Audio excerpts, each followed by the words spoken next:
One great use of Google Sheets is to create a template for students to start tracking their progress on objectives.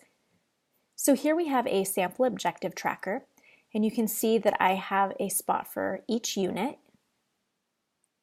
And within each unit, there's a table where students can write down the I can statements for the unit, or you as the teacher can fill this in ahead of time.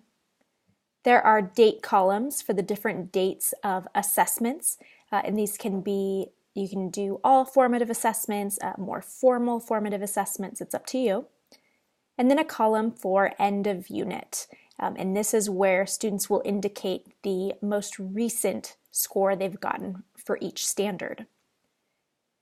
Now, using a 4-point scale, you can see that students can go in and for a given standard on a given date, they can either self-assess or they can choose a number based on an assessment score they received. Once they do that, they can fill in, over here, the total number of standards assessed for that unit, on how many they received a score that was proficient. So out of a 4-point scale, that would be a 3 or a 4. And then it gives them the percent proficient. So the next unit, if a standard was assessed in a previous unit, they can indicate what score they earned. They can then record their self-assessment scores or their actual assessment scores for the different dates throughout the unit. Again, where they ended up with each standard, and they can calculate their proficiency.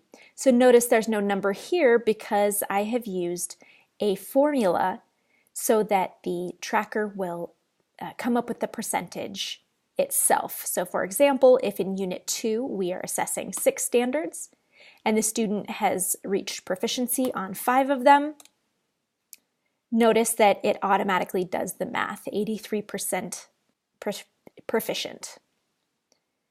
So you can see we've done that for multiple units throughout the year.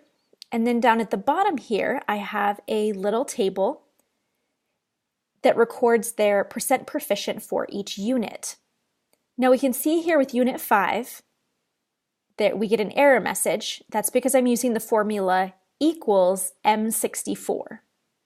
If we go to cell M64, notice there is no percent proficient there yet, and that's because we have not reached Unit 5. And the other nifty thing I've added here is that based on this little table of percent proficient, the tracker will automatically create a graph. And so students can see how their overall proficiency is for each unit. Now, of course, each unit assesses a different combination of standards, but students can quickly get an idea and see where they struggled most.